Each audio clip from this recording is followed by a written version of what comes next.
तरंग प्रकृति क्लास 12वीं बोर्ड एग्जाम वाले स्टूडेंट्स, इसमें अक्सर सवाल करता है थ्योरी के रूप में।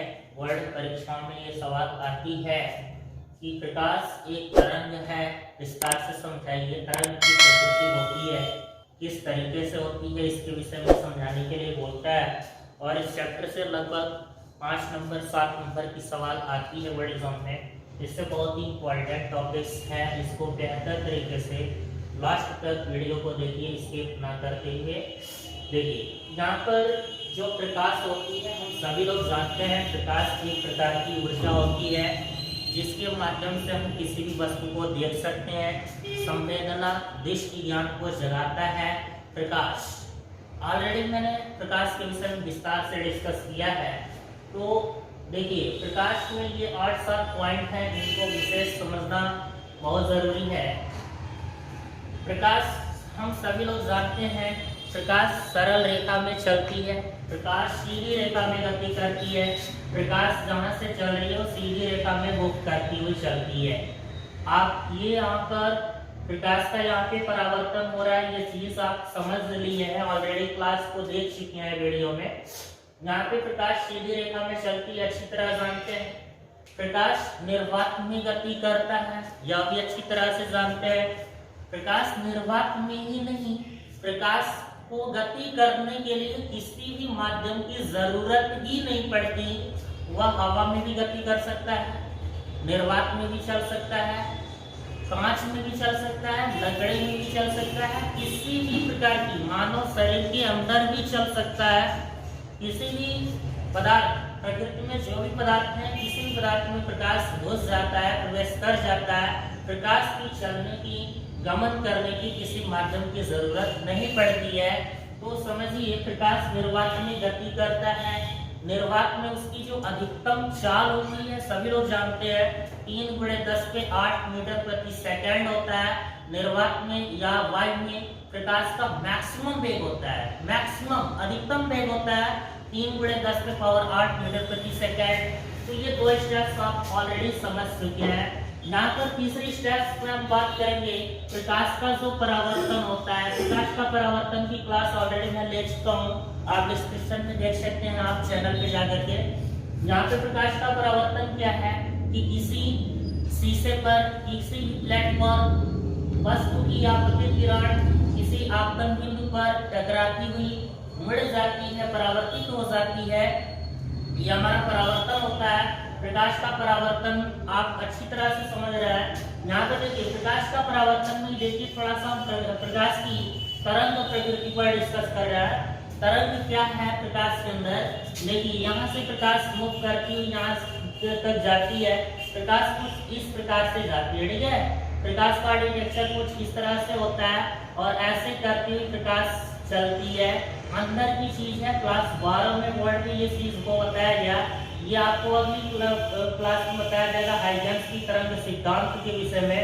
तो ये समझाया जाएगा कि हाइजेंस की तरंग सिद्धांत क्या होती है। कुछ ये सूर्य की प्रकाश इसी तरह से तरंग बन करके चलती है और इसी तरह से परावर्तित होती भी है ना।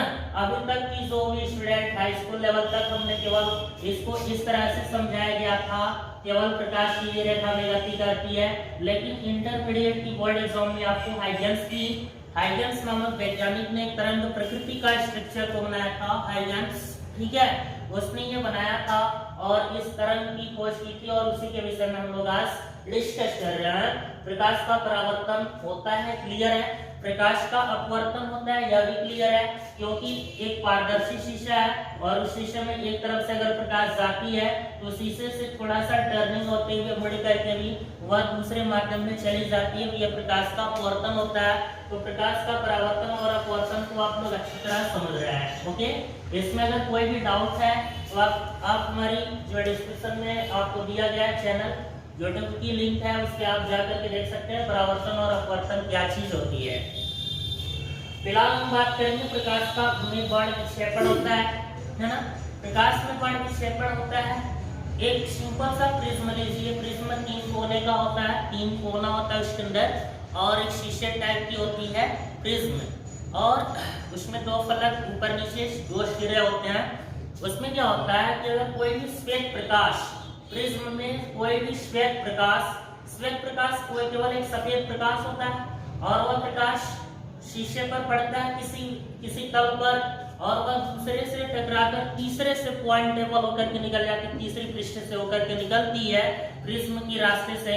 तो वही जो प्रकाश एक कलर का प्रकाश था, श्वेत प्रकाश, वही प्रकाश अब दूसरी माध्यम में, दूसरी स्टेप पर, दूसरे लेवल पर, दूसरी प्लेट पर अगर हम देखेंगे तो वह प्रकाश की जो रंग होती है वे 7 रंगों में डिवाइड हो जाती हैं, वर्ण विक्षेपित हो जाती हैं, वे वर्ण में अलग अलग 7 खंड में विभाजित हो जाती हैं, जिनको आसानी से हम समझ सकते हैं। विबग्योर, शॉर्ट फॉर्म विबग्योर होता है, VIBGYOR, विबग्योर होता है और उस आधार पर 7 ये रंग कलर होते हैं और इन 7 कलर में वर्ण विक्षेपित हो जाती है। तो इस तरह से हमारा प्रकाश में वर्ण विक्षेपण होता है, यह भी समझ लीजिए, बहुत अच्छी चीज है। अब यहाँ पर प्रकाश में तरंग सिद्धांत के आधार पर इसमें देखिए प्रकाश का व्यतिकरण होता है। व्यतिकरण को आप समझिए, व्यतिकरण का मतलब यह होता है कि सिंपल आप एक मोमबत्ती ले लीजिए, मोमबत्ती का जो प्रकाश निकल रहा है, मोमबत्ती की जो प्रकाश निकल रही है उसकी प्रकाश ले लीजिए और एक सामने ये ट्यूबलाइट जल रही है सिंपल, तो उस ट्यूबलाइट की लाइट को ले लीजिए। दोनों में आप देखेंगे क्या कि जो मोमबत्ती की लाइट है वह फीकी पड़ जाती है, उसकी जो तीव्रता होती है फीकी पड़ जाती है और ट्यूबलाइट की जो लाइट होती है वो तीव्र हो जाती है। या इन दोनों को ले लीजिए और एक सूर्य का प्रकाश ले लीजिए, तो सूर्य के प्रकाश काफी तेज हो जाता है, काफी इसकी तीव्रता ज्यादा हो जाती है और इन दोनों का जो प्रकाश की तीव्रता होती है सूर्य के प्रकाश की तीव्रता से कम होती है। होता क्या है कि दोनों की तीव्रताएं कम होने पर यह भी अपनी फोकस भेजेगा और सूर्य की प्रकाश का भी फोकस आएगा, तो दोनों की जो तीव्रताएं होंगी किसी न किसी एक जगह पर मिलेंगी, कटेगी, तो वही पॉइंट हमारा क्या होता है, उन बिंदुओं को प्राप्त होना, उन बिंदुओं को मिलाना ही हमारा व्यतिकरण होता है। यहाँ पर प्रकाश का व्यतिकरण का अर्थ यही है ना, प्रकाश का व्यतिकरण का अर्थ यही है। आपको एक क्लास मिलेगी प्रकाश का व्यतिकरण और बहुत ही इंपॉर्टेंट क्लास है, बोर्ड एग्जाम में 2 नंबर की सवाल, 3 नंबर की सवाल, 4 नंबर की सवाल इस चैप्टर से, इस टॉपिक से करता है। इसकी क्लास हम अलग से क्लासेस हम लेंगे व्यतिकरण की। नेक्स्ट आपकी प्रकाश में विवर्तन होता है। प्रकाश का विवर्तन का मतलब समझिए, होता क्या है कि अगर मान लीजिए कोई कमरा है और कमरे में एक छोटा सा छिद्र है, झरोखा है, उस रास्ते से हमारा क्या होता है, यानी कि यह मान लीजिए दीवार है और इस दीवार में हमारा क्या है, छिद्र है, ये छोटा सा छिद्र है और इधर से प्रकाश आ रही है, प्रकाश आ रही है, तो इसमें प्रकाश या मुड़ने की प्रकृति को रखता है। यहाँ पर मुड़ जाएगा, यहाँ पे है ना, कुछ एंगल से यहाँ पे प्रकाश इधर से आ रही है, ऐसे मुड़ करके निकल जाएगी, तो यह प्रकृति इसके अंदर होती है, मुड़ने की प्रकृति होती है, मुक्त करने की प्रकृति होती है। यह हमारा व्यतिकरण का स्ट्रक्चर होगा, विवर्तन का स्ट्रक्चर होगा। यह एक छिद्री यानी कि छिद्र में भी प्रकाश मुक्त कर जाता है, छोटी से छोटी छिद्रों के अंदर प्रकाश मुक्त कर जाता है, तो ये हमारा क्या हो जाएगा, विवर्तन हो जाएगा। इसकी भी बहुत इंपॉर्टेंट क्लास होती है फॉर द बोर्ड एग्जामिनेशन के लिए, क्लास 12 स्टूडेंट के लिए, ठीक है। तो यह विवर्तन की भी क्लास आप लोगों को बहुत ही बेस्ट तरीके से मिलेगा और इसमें से भी 4 नंबर, 5 नंबर, 7 नंबर की सवाल बोर्ड एग्जाम में अक्सर करता है।